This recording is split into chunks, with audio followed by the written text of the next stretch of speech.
can't believe I'm doing this.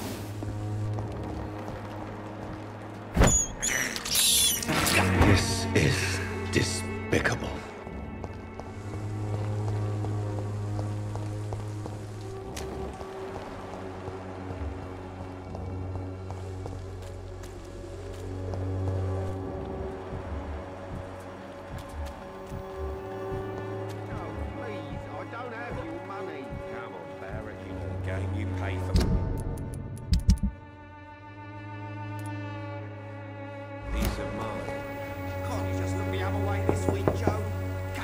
Good evening, Harry.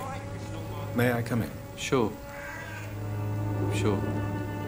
Is there only pain and suffering in this world? So, may I ask you... I'm not bothered. Do you need any medical help, young man? Yes, I do. I feel so tired. I don't know if it's the epidemic, but everything seems so hard. You'll feel better with this. But you need to get a grip, young man. Medication alone won't cure melancholia. I'm not sure I'm happy with the idea of living long in a world like this. But I thank you for your concern, sir. Goodbye, young man. Even my dreams are soaked with gloom.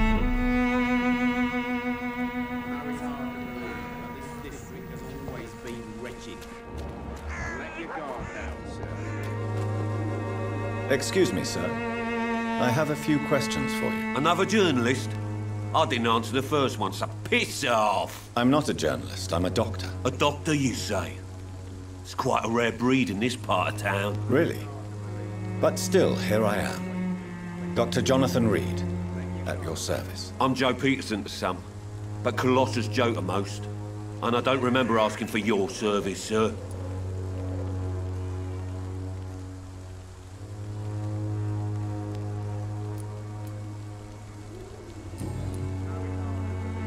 May I ask what you do around here? I do whatever I want, and sometimes even more. Now sod off. According to you, physicians are scarce in this part of town. Why is that? Not familiar with this neighborhood, are you? I guess your fancy colleagues are too afraid of being stabbed in the back. This part of town does have quite a reputation. Would you say it's justified? Totally. Look at me, for instance. I always look my opponent in the eye before knocking him out.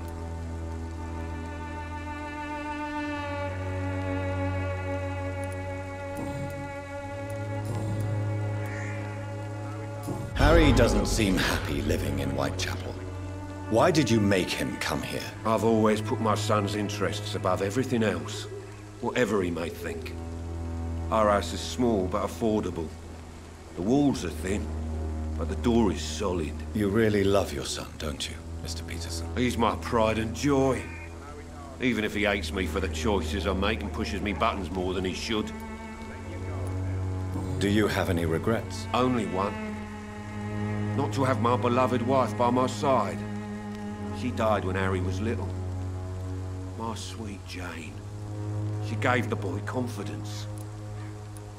Since the criminal nature of your job means you could be arrested, are you not afraid of what would happen to your boy if you were? No one will ever take my son away from me. If that ever occurred, I'd hunt the bastard down and rip off his head with my bare hands.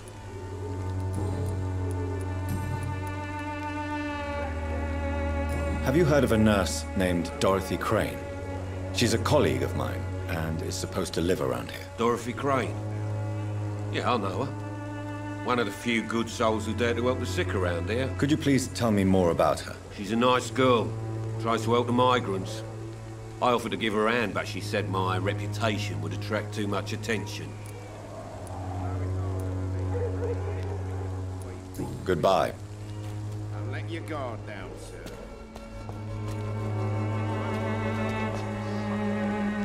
You're late. Where's my money? Welcome, sir. Please, take a browse of my wares. I'm Dr. Reid. I would like to ask you a few questions, if you don't mind. Doctor? Interesting. I'm Barrett Lewis. Usually I don't have time to waste with talk, but at this hour of the night I can hardly refuse. How is business around here? Business? I had no business. Between this racket, theft, and customers getting scared, I'm losing money every day. I see. Sounds like you blame someone in particular for your situation. It's no secret Joe Peterson spends his time harassing merchants. But with me, he's trying to put me out of business once and for all. As a merchant, you see Whitechapel every day. Have you noticed anything out of the ordinary recently? What you mean besides the epidemic, the war, and all the usual crap? As long as I can remember, this part of town has been a bottomless pit, and no sign of the bottom yet. Violence is increasing in the borough. Yeah. A few nights ago, some blokes jumped me. Came out of one of the condemned workshops. Fever, madness, something like that. Where did this happen? Why did you go there? In the closed workshops nearby. I worked there as an apprentice in better days. Now I only go to find trinkets or tools. Too bad I was mugged, though. There was good money in that little box of loot I lost. Have you been hurt? No, but that's only because I ran like hell. Those men were raving lunatics, I tell you. Not even able to speak anymore, just screaming.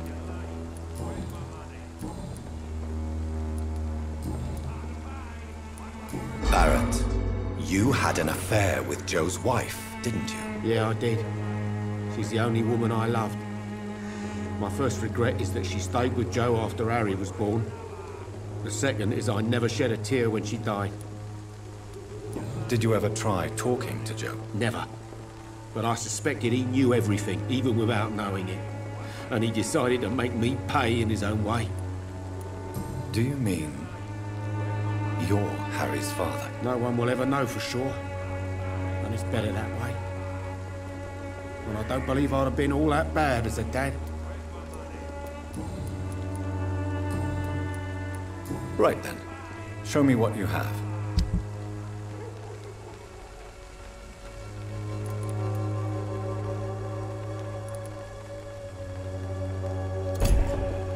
Cheap price, good quality. Where's my money? Take a look, don't be afraid. You again?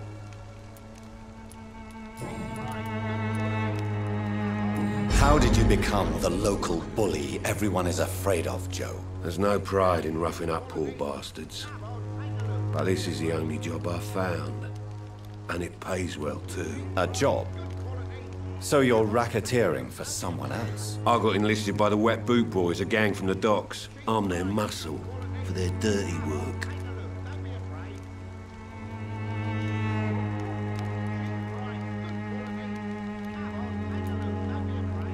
Most people don't become thugs when unemployed. This is a choice you made. I don't care what you think, sir. I do what I have to do for my own reasons, and that's that. I'm not sure Mr. Lewis would agree with your by all means necessary philosophy, sir. Oh, do you really think he's the poor victim here? Barrett can be as sneaky as anyone. Long ago, I even called the bastard my best friend.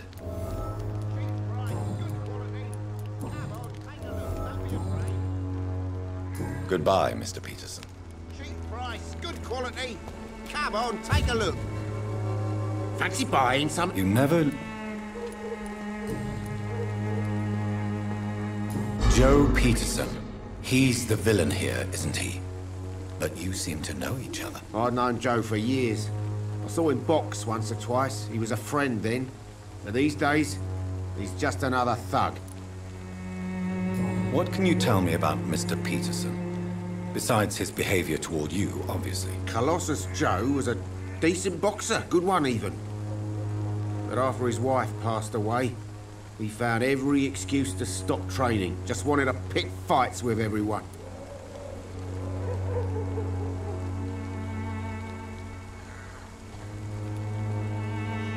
Without making excuses for him, it's safe to say that despair can poison even the sanest mind. We've all had some rough times, ain't we? But most of us don't use our fists to see us through. And no one has ever stood up to this thug. Nobody would be fool enough to stand against the Wet Boot Boy. What do you know of Harry Peterson? The boy seems so fragile. Not like his father at all. Harry's a good boy, but he spends most of his time complaining. He's had it tough, all right, but he needs to grow a pair. What troubles him exactly? Well, despite being his father's son, almost everything, I think. He never wanted to come to Whitechapel in the first place. Hates this place more than most of us. Goodbye for now, Mr. Lewis.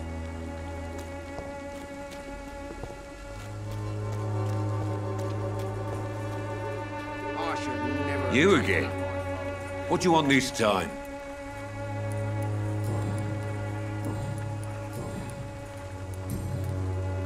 Goodbye, Mr. Peterson.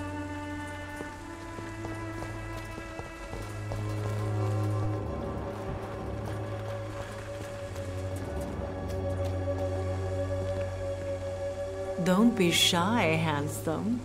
What can Cristina do for you? I'm not looking for what you're selling. But I'd like to ask you a few questions, if I may. I'm a doctor. Dr. Reid. All right then, but be quick.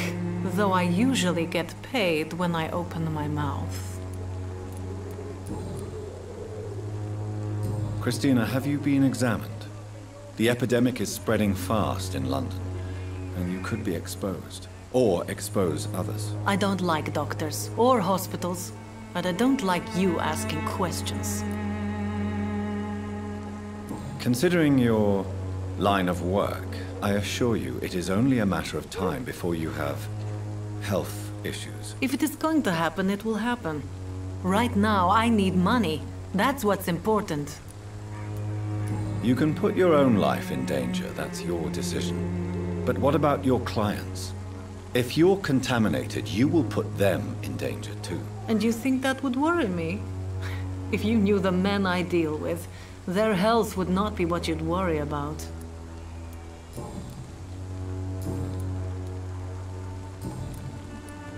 Tell me about yourself. Are you joking with me? People don't usually come to see me for conversation. I have no interest in your work. I am, however, curious as to what led you into this career. Short story. The war, exile, and England. This country is not especially welcoming. I've been refused many jobs because of where I am from. I had few options left.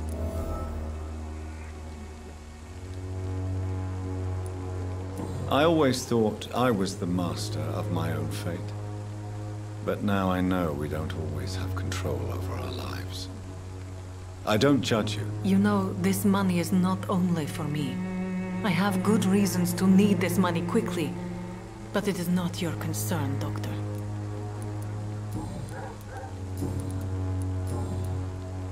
Do you know Nurse Dorothy Crane from the Pembroke Hospital? Anything you can tell me about her would be helpful. I don't know her, but I know her name is Dorothea Crăciunescu. She came from Romania like me and many others. You seem to respect her. Dorothea helps the sick people of Whitechapel. Everyone should respect that. Goodbye, miss. Take care of yourself as best you can.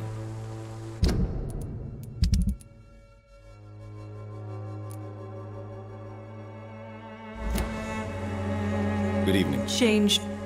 Do you need any assistance? It depends on the price of your medicine. I am shocked that you would think I am that sort of man. Forgive my suspicion. I'm so used to liars with good manners. Thank you, sir. Goodbye, miss.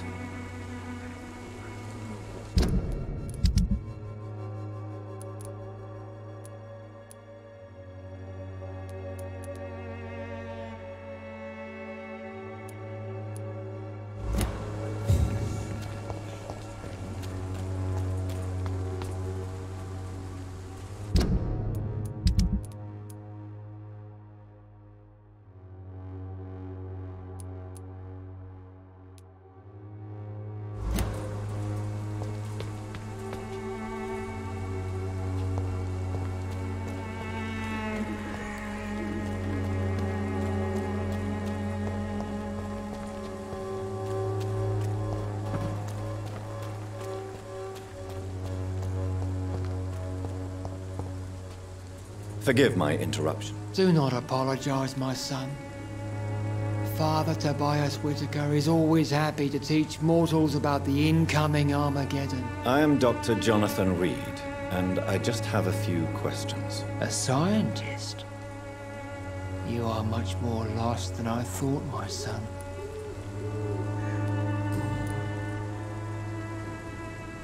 What do you mean when you say that I am more lost than you thought? All scientists are entangled in a world of causes and consequences, and most of them can't see the plain truth. Quite a judgmental opinion, if you ask me. But what do I know? Blinded by science as I am. But you are seeking answers, aren't you? Answers about the Armageddon about to strike the city. Answers about the hidden truth. I am. But the answers I seek are based on facts, not superstition. What do you mean when you say that I am more lost than you thought? Also, Quite a but you... Well, I suppose I can spare a few minutes listening to your so-called truth. As a doctor, you must be aware of the decimating epidemic. But let me tell you that this so-called Spanish flu is just the beginning of the end. What do you mean? The beast is finally revealing itself, corrupting the flesh and the heart of men. With my own eyes I have seen them, those minions from the abyss. Really? And what would be your answer to this biblical threat? We must fight the disease before this legion outnumbers us. But not with scalpels and microscopes. No. What is left then? Cleansing fire.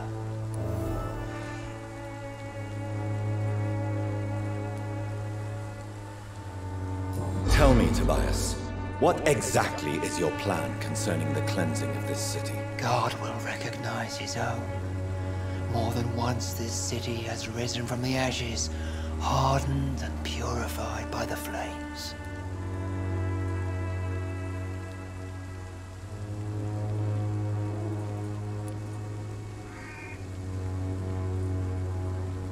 Purification by fire has proved useful, but where do you stop? Burn the clothes? The buildings? The corpses? Worse? Your lack of faith is predictable. But my task is to convince rational minds like yours to see the light. This is God's will. You're mad and dangerous. You're nothing but a soulless butcher. A small-time Torquemada. The Savonarola of Whitechapel. My son, if you think salvation is a free gift, go listen to the lies of that pompous fool, Joseph. Joseph, a fool? Vicar Larrabee of St. Mary's Church. While he continues preaching his fraudulent redemption, more and more people die in the streets.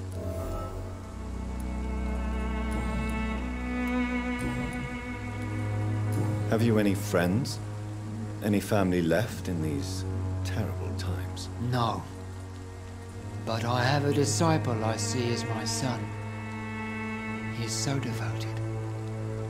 I sent him to preach the good word in the heart of this corrupted city. Where did you send him?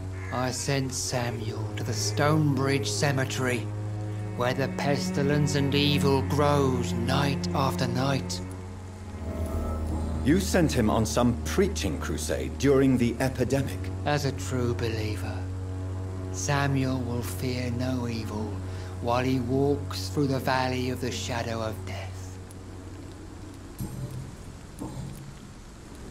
Do you know Nurse Dorothy Crane from the Pembroke Hospital?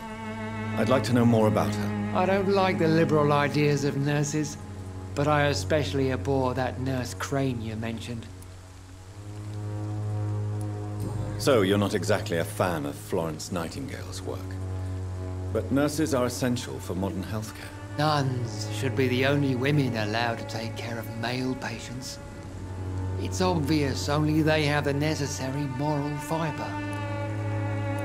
Why do you hate Nurse Crane more than other nurses? Before coming to London, she was a member of the communist resistance in her country. That's what happens when you let a woman get involved in politics. I have heard enough for tonight. Goodbye.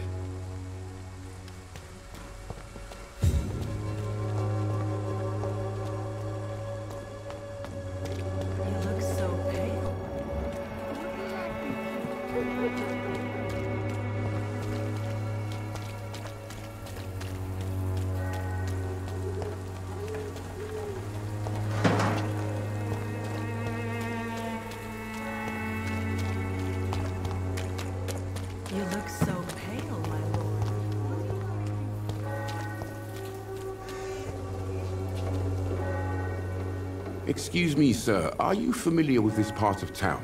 Name's Clayton Darby, reporter. Sorry, I'm new to Whitechapel. But perhaps you could help me since you're a journalist. My name is Jonathan Reid. Dr. Reid, the famous surgeon. I'll gladly help if I'm able, sir.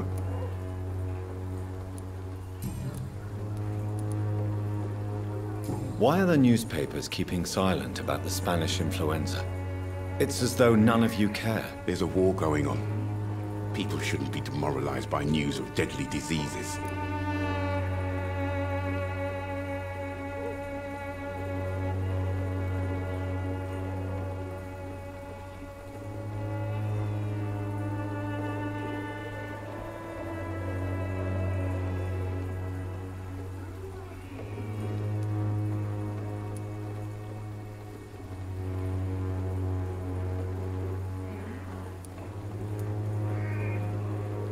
I served in France.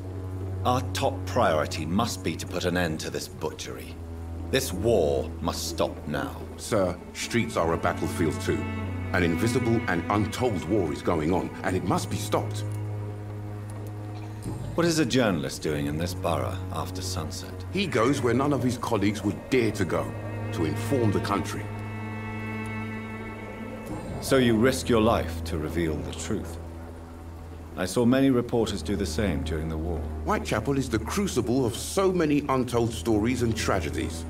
I want people to know them. That's quite honorable of you. But is the public interested? Not at all, sir. And that's why I'm an independent journalist, hoping to sell some stories. Have you any idea of the danger you face in these streets at night? I've had to run and hide more than once from frenzied mobs incensed by the fever. Do you think the flu is really responsible for this, Doctor?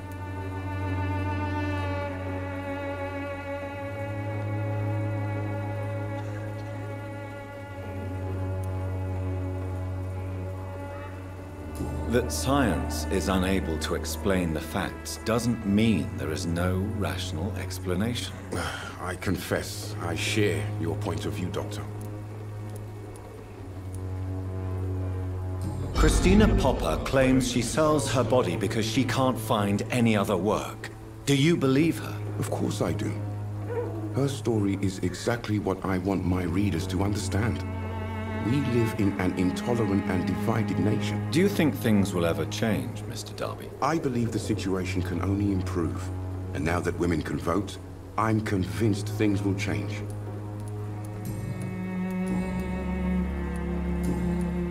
Goodbye, Mr. Darby.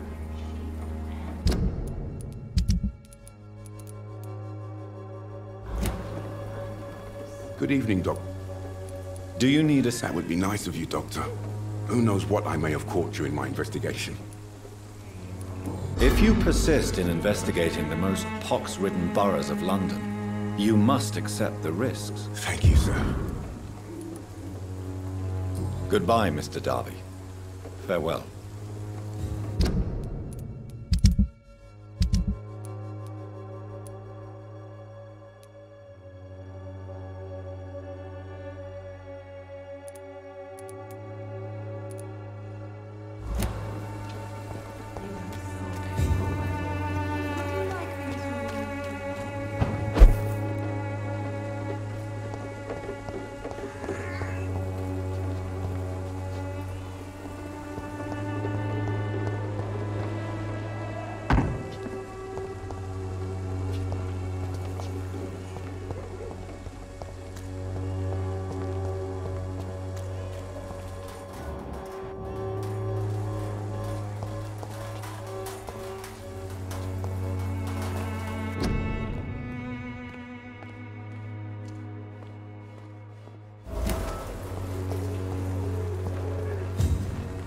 Good evening, miss.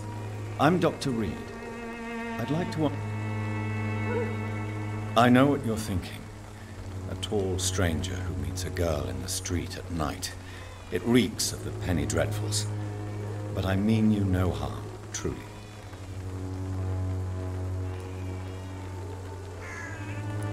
I know you understand what I'm saying.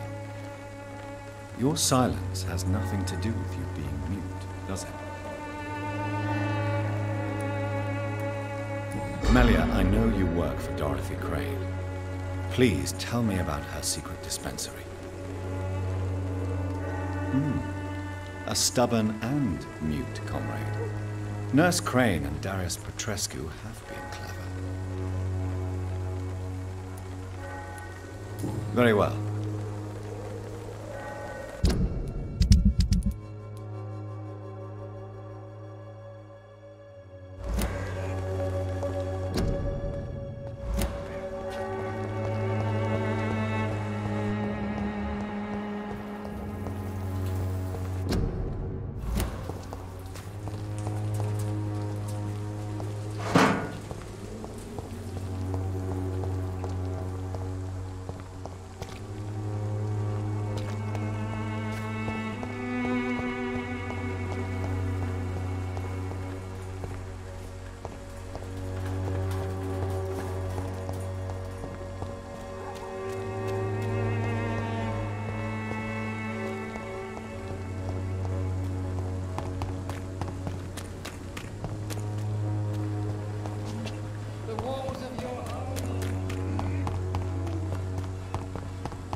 Malevolence and trickery!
Morbid. Good evening, sir. I'm Dr. Reid. I would like to ask you a few questions. Please be my guest. Although I may not be the best informant regarding this part of town, My words speak about that which the eyes cannot see. Really? Are you an artist of some kind? I'm a poet, sir. Richard Nethercott, at your service. May I ask what you're doing at this hour of night, sir? Do you live here? Not at all. I'm just enjoying the pleasure of a quiet walk. Though night talks are always preferable, if you ask me. Especially with strangers. But are you not afraid of the epidemic? Oh, why should I?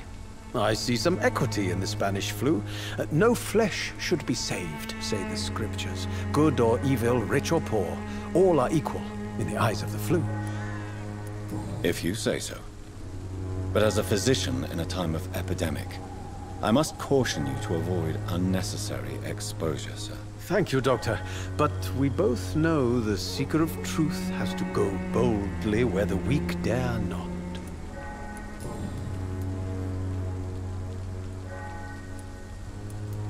Are you aware that your life could be in danger in this part of town? But this is where I must be to feel the real beat of the city. I had to come, see it for myself, alone.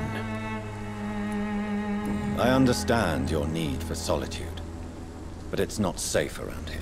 I don't care. I don't have many friends, Doctor, and my family despises me.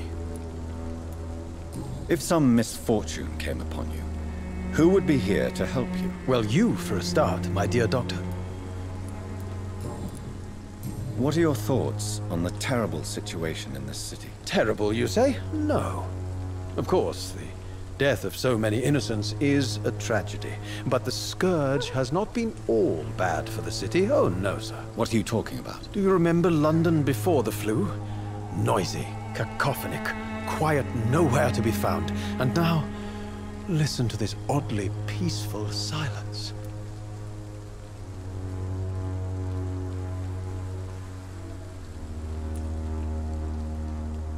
Yes. The enjoyable silence of the grave. You have a unique perspective on the situation, I must admit. Most people fail to understand my perspective. I don't blame them. But how could I call myself a poet if I veiled my feelings?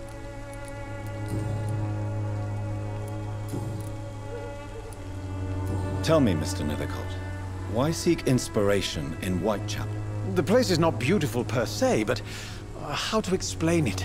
Stirring and challenging. Do you not think it a little morbid? On the contrary, sir. Whitechapel is full of life, full of beauty. Just like my dear muse, the wonderful Camellia. What can you tell me about Camellia? Not much. And that's the beauty of it. She can't speak, you know. She's a locked mystery who exhales kindness and sweetness. Perhaps you're just afraid to find out the truth about your muse. One day, perhaps, I'll ask her to come with me. But will she still be my wild flower of Whitechapel if she moves uptown? And have you ever tried to learn more about her? Where she lives? How she survives? Whom she may know? Maybe I prefer she remains an enigma. Reality can be so dull, don't you think? In what way, exactly? The struggle by gaslight, the barren smiles and the arid hunger under the rain. If you say so. Such vibrant antagonism and vivid paradox, the stripped humanity raged across each street. Vivid, of course, yes. And what about the poignant distress? Oh yes, the poignant distress. You see what I mean, don't you? That's what I want to write about, and that's what Whitechapel is made of.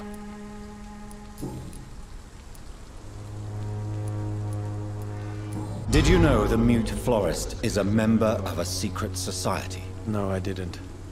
But I thank you for this information, sir. For it only enriches the mystery surrounding the precious Camellia. Are you not curious? Is there not more you wish to know? That girl has not an ounce of malice in her.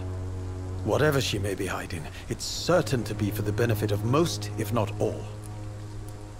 I fear you are a hopeless romantic, Mr. Nethercott. Guilty as charged, Dr. Reid. You don't really make a living from your scribblings, do you, Richard? No, sir, I don't. I work so hard. I put all my time, my energy, my devotion into the precise carving of words.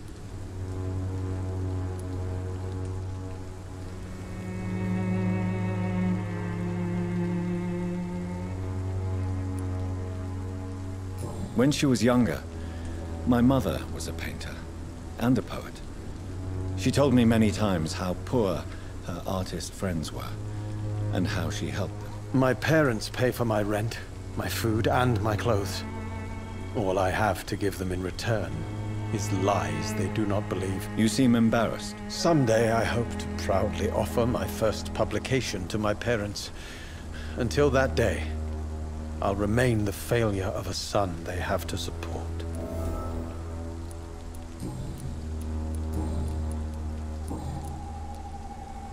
Do you need medical attention, sir? It may be wise to let you prescribe me something. I don't feel like I should. I understand your appetite for words and macabre beauty, sir. But you should be more careful. The nutrition of my mind is more important than my physical health. But I appreciate your concern, sir. I'll leave you alone.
Money. Come on, Barrett, you know the game. You pay for peace of mind.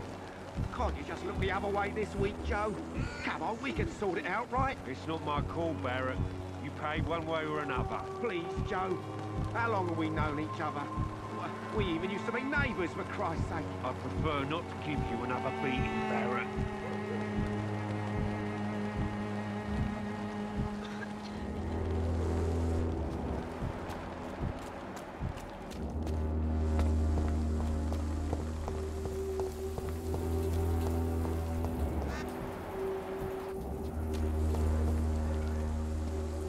Good evening, sir. Do you remember me? If you're here for a reward, you'll be sorely disappointed. But I'll gladly shake the hand of a fellow countryman. I'm not here for a bounty. I'm a doctor. Dr. Reid from the Pembroke. A doctor? In Whitechapel? What an opportunity. My name's Bates. Cadogan Bates. Do you require assistance, Mr. Bates? Not me, but your skills could help a lot of people round here. That would help my business, because I say, a live tenant's a paying tenant. It's unusual to see someone so happy around here, especially considering the current situation. Why should I be sad now? There've always been wars, disease, tragedy. There always will be. That's an unusual way of seeing things in these trying times. I don't see why I should shed a tear for another man's woes. I'm healthy, and I intend to stay so. What help could I possibly be to your business? That's simple. I already get good money from all those fleeing the war. Can you imagine what they'd be willing to pay if I could offer medical assistance too? Mr. Bates, do not make me regret saving your life in this quarantine zone. I understand, Dr. Reid, you're from a good family. Don't want to get your hands dirty. That's fine. I'll be happy to act as your middleman.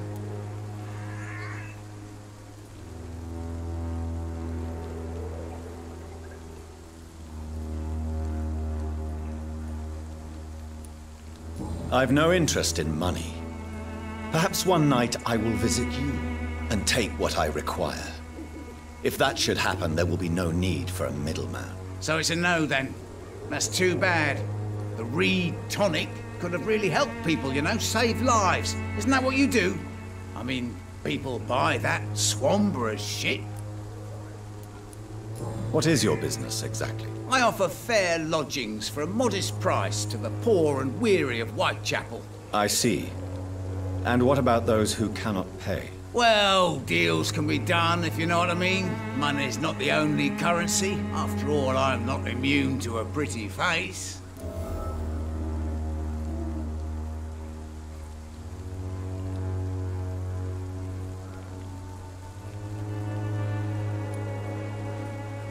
In other words, you take advantage of these poor lost souls. Begging your pardon, I thought you was a man who could appreciate the complexity of the modern world. Things ain't just black and white, you know. Tell me, what's your honest opinion of the increasing violence in London? People are just beginning to discover what we've always known. This city's rotten to the core. They just took their bloody time to wake up and notice it. What do you mean? People are acting like the violence is news. But it's always been savage down here. It just bubbles to the surface every now and again.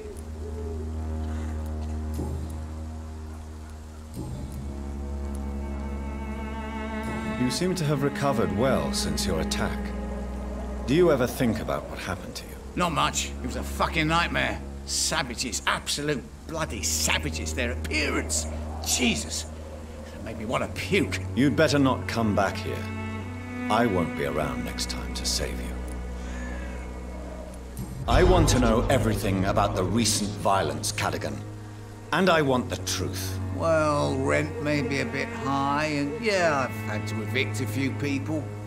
But that's business, isn't it?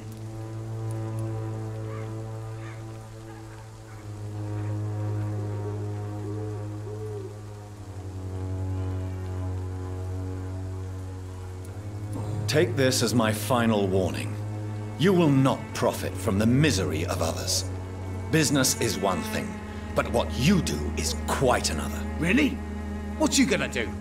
You ain't from here. You ain't Whitechapel, Doctor. You wouldn't know the first thing about playing dirty, even if you wanted to.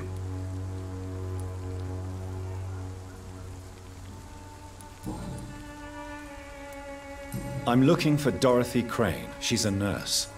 What can you tell me about her? Dorothy Crane, bless her soul. I really should thank her someday.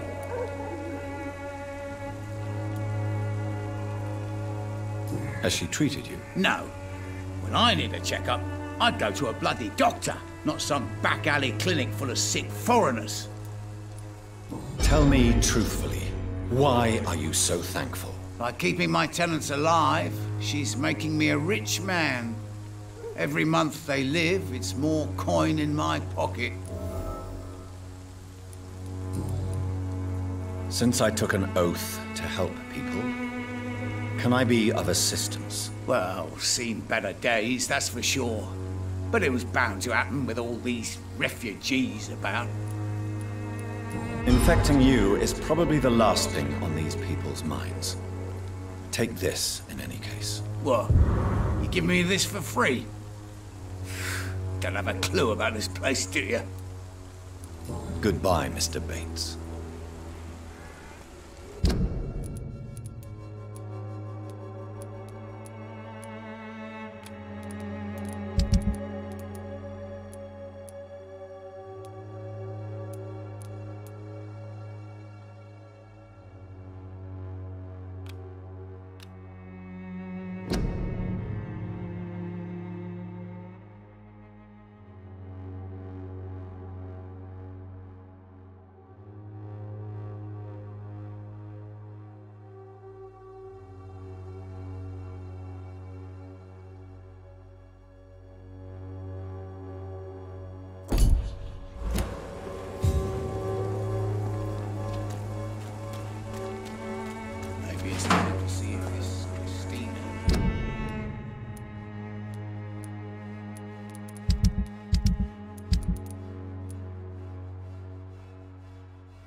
Wanderer cordial can be the answer to all your problems.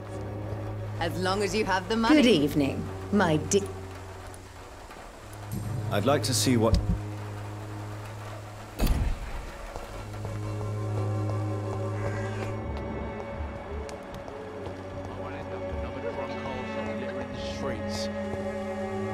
How are you? I'm not your boy, all right?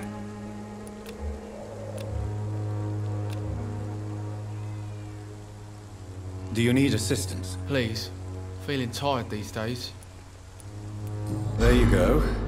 Let's hope nobody steals it from you. Very funny. Goodbye, young man.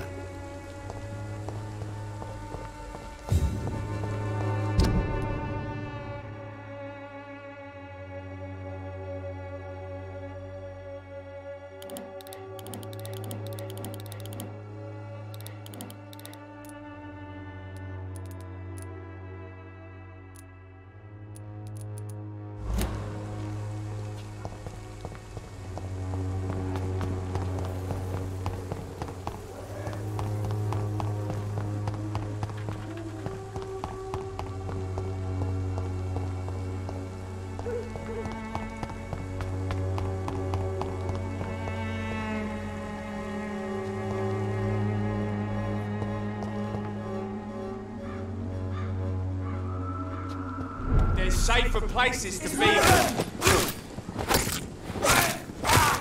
Christ! He's dead! Shit, that leech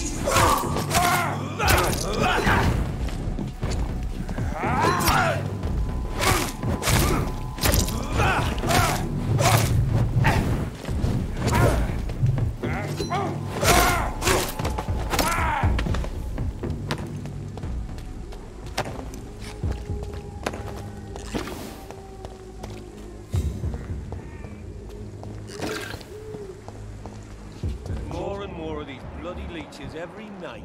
Aye, but the gods recruit more and more every year. When did you join the guard? It's one of them!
It ain't human!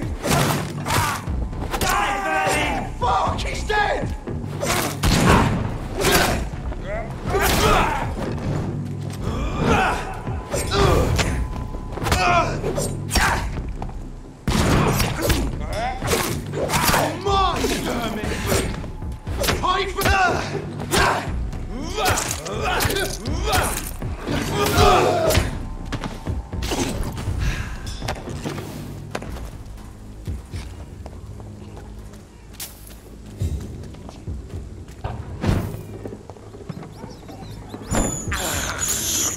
I have this thirst for blood.